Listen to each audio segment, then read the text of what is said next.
Maps are powerful. Since long before the internet, people have used them to make sense of the world. Once, to plan a backpacking trip, I even made a map of all the best secret swimming holes I grew up splashing in across Virginia. But maps don't always tell the same story. There's a satellite above the clouds right now, photographing your neighborhood. An aerial picture can tell 1,000 stories, especially with a little help from machine learning and optical recognition. But who gets to tell those stories? What happens if your entire neighborhood is invisible or misrepresented? You will not, say, for instance, have lampposts or sidewalks, or the conditions of your roads would be terrible because you, as a community, as a space, are not visible to either the government or to private sector community providers. That's Asta Kapoor. She's the co-founder of an institute in India where she researches data and artificial intelligence. We'll come back to Asta in a bit.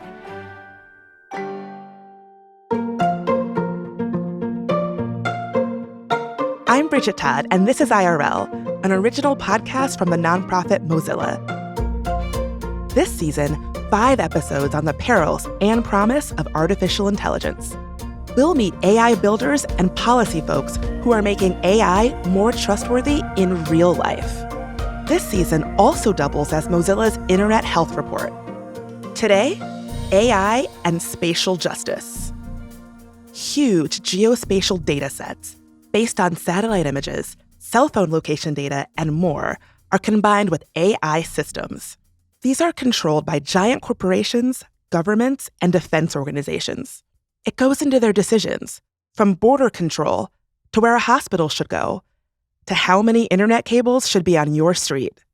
So who exactly controls what goes into those big data sets? Who draws the lines on the maps of tomorrow?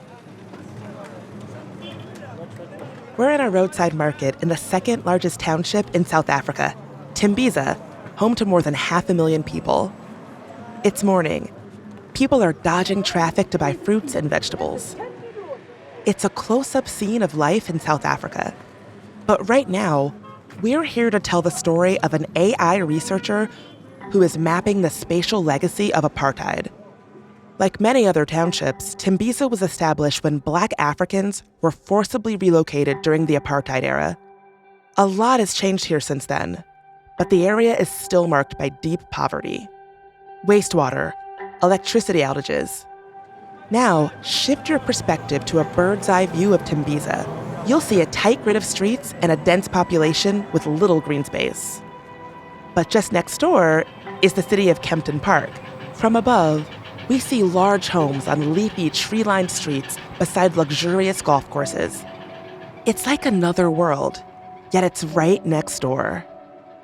As much as apartheid has ended, the visual characteristics of townships are still the same.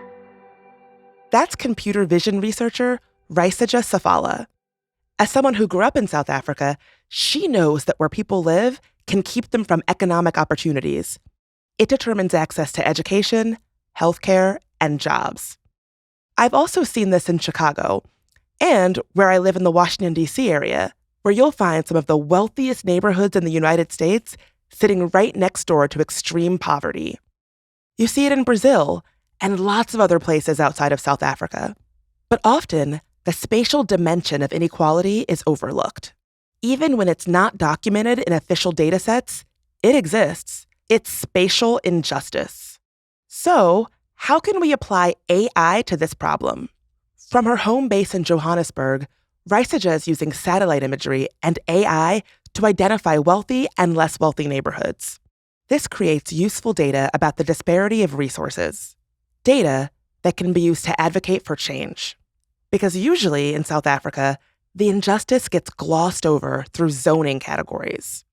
For example, both Tembisa and its wealthy suburban neighbor are called formal residential areas in the eyes of the government, despite the huge differences. If you go to a public hospital and you're waiting for a doctor, for example, you could even wait like the whole night because there's a whole lot of people who are also waiting for a doctor. This is a hospital in a township. But then if you go to like a public hospital, in like a suburb, it's a different experience altogether. Like you get to see the doctor service is different because there's not as many people as compared to hospitals in townships and places like that. Armed with her expertise in computer vision and machine learning, Raisaja set out to clearly identify disparities between neighborhoods. She assembled a lot of data. Satellite images from the South African National Space Agency, a building dataset from a public utility company. Then she started labeling buildings and neighborhoods with input from local grad students. Putting together datasets like that, now we can redefine the concept of a neighborhood to actually define that it's an occupied place with a certain land use characteristic. At the end, it can, given an image it hasn't seen before, it can predict what the neighborhood type most likely is. So we used models that were already trained on other tasks and have been doing well. So we just took the algorithms and then we trained them on our data sets. Raisaja's dataset enables townships to be seen for what they are in the eyes of its citizens. Evaluating whether or not that new growth that you see on the side is actually of suburb versus of township requires some domain knowledge. If you don't have local sort of knowledge, especially on these nuanced kind of problems that we're trying to solve, it can be very difficult to evaluate. Raisaja herself grew up in Leboa Gomo, a township about 3 hours north of Johannesburg. Using AI, Raisaja found that more than 2 million out of the 12 million buildings in South Africa are in townships. Raisaja is a research fellow for the Distributed AI Research Institute. That's DARE for short. It was founded by Timnit Gabru to do independent community-rooted AI research. Timnit is the former co-lead of Google's AI ethics team, who was fired in 2020. She's a vocal critic of big tech's influence on AI. Raisaja's research paper, which is co-authored by Timnit, is among the first featured by the Institute. I chose not to work with a big tech company because we don't solve the same problems.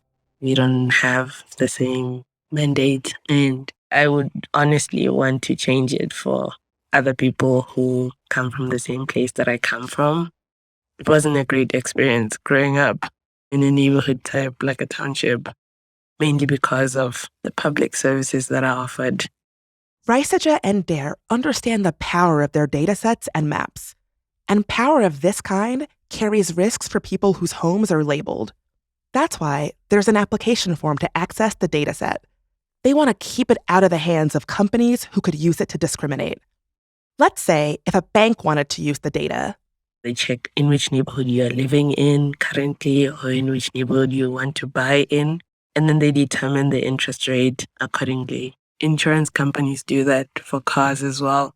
So now we're saying townships are here, we're identifying them, and then automatically they can put a risky score to a person who is inquiring about a certain product and just marginalize them or like treat them unfairly just because they're from that neighborhood.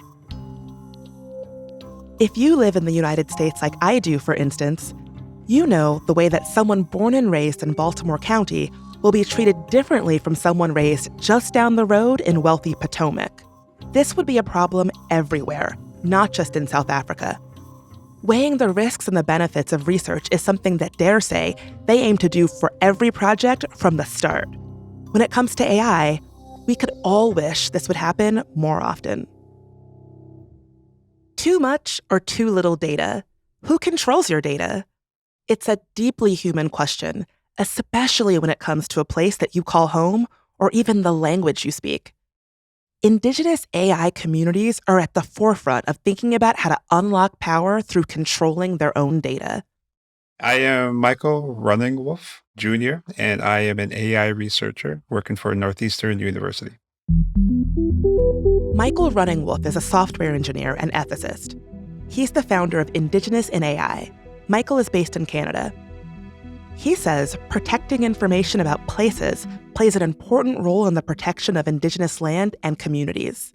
When we use a term like spatial data, it can be easy to lose sight of the human reality of what makes this information valuable to a community. It's sort of in conflict with this new movement of open data, where people want to assemble large data sets. And Indigenous communities have been very resistant to publicizing these important archaeological sites because once it becomes known, it's really hard to protect them. This affects everything: economy, ecology, people's relationship to their religion, their spirituality, and of course, their language and heritage.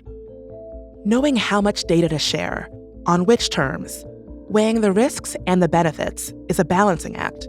Michael is an advocate for Indigenous data sovereignty. He says Indigenous communities shouldn't just hand over their data for companies to extract value from.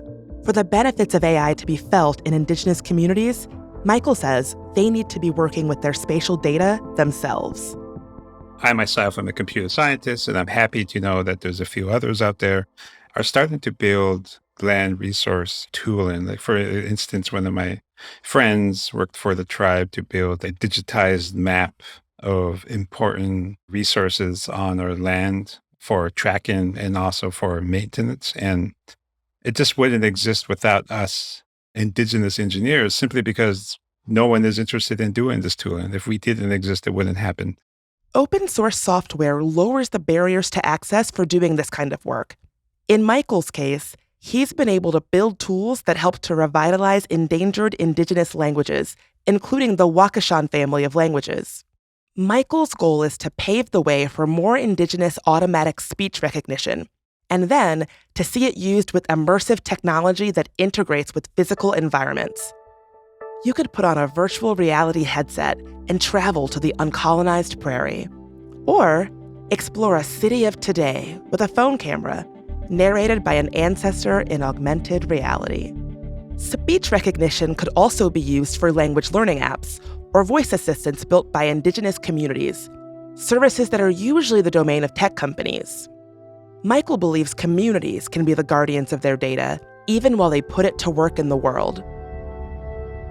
If you go into a community with a mindset that data is just a resource, a monetary, valuable thing, you're fundamentally harming the community, and you're also diminishing the value of this data.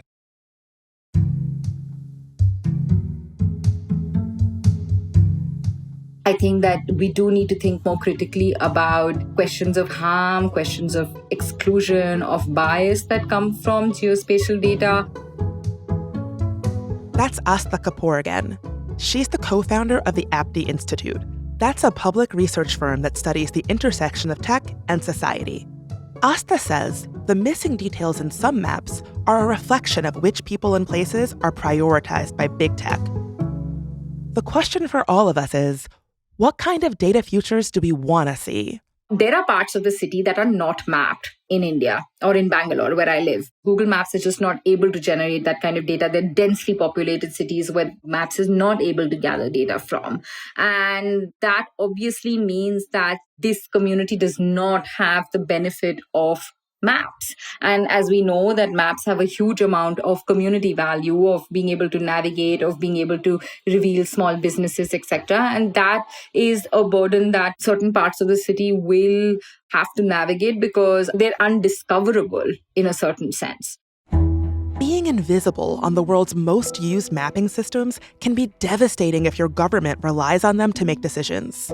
There has to be a push from the community, and then of course you need institutional mechanisms, so you potentially nonprofits that may want to mobilize that need of the community and have them either volunteer to start collecting data. There are apps that can do it, there are softwares that allow communities to do it, and then of course you need to take that up, to plug it into existing data sets, to make that experience visible to the government or whoever else. Asta says that first, communities have to fight to be included in those larger maps. And then they also need to make sure that their data is protected and that their privacy is respected by both corporate and state actors. It's a very fine balance. it's a less regulated space, because all our efforts to safeguard privacy have been focused on personal data protection so far. And I think that this is a huge policy gap that needs to be addressed soon. And also what's interesting is that the lens of protection is much less when it comes to non-personal data. It is usually the lens of like, how do we unlock the value, which is all good because there's a huge amount of value that needs to be unlocked. But I think that we do need to think of how communities can participate in drawing value as well as reflecting their own concerns and safeguarding their own interests. So Asta's suggesting an arrangement where communities can be part of the mapping systems to the extent that they want to be, and on their own terms. She advocates for an intermediary stewardship layer between the map creator and the community. This would be a layer of oversight of the data that represents the interests of that community. There's immense value in sharing it. We just need to share it in a way that is controlled, that is regulated, that is involving communities and being directed by communities in a certain way, and they should have much more say in how their data is being collected. And for that, you need these data stewards in a certain sense. There's a lot of attention paid to collecting data about places, but not so much on the ethics of how to use that data. There's a real danger in mapping and when you create derived products that if you haven't trained your machine learning well enough, you're basically going to rub humans out of existence or rub types of trees out of existence or take animals out of existence because you haven't detected it with your machine and your artificial intelligence. Denise McKinsey is an expert on geospatial data. She's the community and ethics partner at a nonprofit mapping organization called Place. They make detailed digital maps that governments can use for land and infrastructure management. These are custom maps created with respect for local values. So there's this really fantastic phrase that gets used in the geospatial world, which describes data. It says it's whether the data is fit for purpose. Data's hard. Data is hard. You almost never get the perfect data set that you want for exactly what you need. So we so often grab data because it exists and try and mold it. Talk about, you hear all the time with data people going, I had to clean the data and I had to structure it the way I needed to structure it. I had to do all this work to it to make it do what I needed it to do. And so what I would say to AI professionals is you have to think carefully, how much manipulation are you doing to this data set before you run your algorithms over the top of it? Gathering data that is fit for purpose is a critical part of ensuring that the outputs of machine learning are trustworthy. But data isn't something to think of as separate from the people it represents. When you collect data, look at the background I come from. I'm Australian, I live in the UK. That certainly doesn't mean that if I go fly into South Africa that I have got any real sense of what it is to be a local in South Africa. So would I therefore be a good data collector in that space? Probably not. You're much better off finding somebody local in country to go do that. But we've seen time and time again around the world, many organizations sort of flying in the experts, so to speak, to do the data collection. And it's been shown time and time again that they will often miss things that are nuances about local populations that really needs to be collected. Supporting governments to create their own data sets and maps is part of the work Denise does at Place. They do the tech work using drones to gather hyper-local imagery. They share the images with governments to help inform decisions about public infrastructure, bypassing big technology firms and international agencies. The main pilot we've done at this point is in Côte d'Ivoire. So really the examples we've got in that at this stage are the government's, enthusiasm and realizing that actually this is a source for them of data that gives them such insight into their own population. There's incredible images within the data sets that we've got from there that show things like your ability to identify the air conditioners on the top of buildings. And so you think from an AI perspective, well, if you can teach your AI to do that, well, you can actually calculate for a particular area of the city the energy draw, the size, capacity, et cetera, of all the air conditioning on the top of roofs, and then calculate the energy consumption. Aerial photos are also being used in Côte d'Ivoire to help the government and communities prepare for and even avoid flooding disasters. That could ultimately save lives. Maps are ultimately how we all make sense of the world. We use them every day. Maps are an incredible tool in understanding why we as humans do what we do.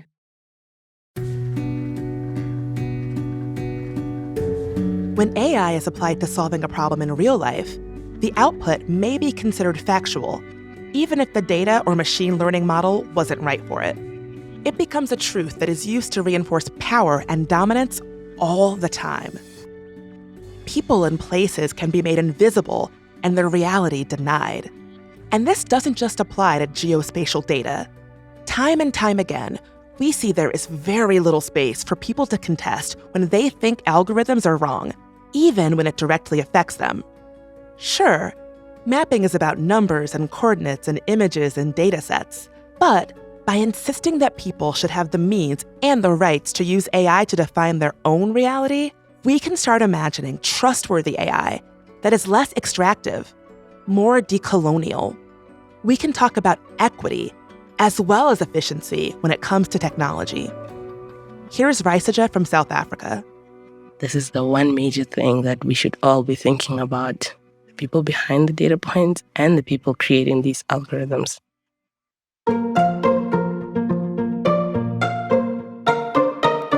This is IRL, an original podcast from Mozilla, the nonprofit behind Firefox. Follow us and come back in 2 weeks. This season of IRL is Mozilla's annual Internet Health Report. To learn more about the people, research, and data behind the stories, come find us at internethealthreport.org. I'm Bridget Todd. Thanks for listening.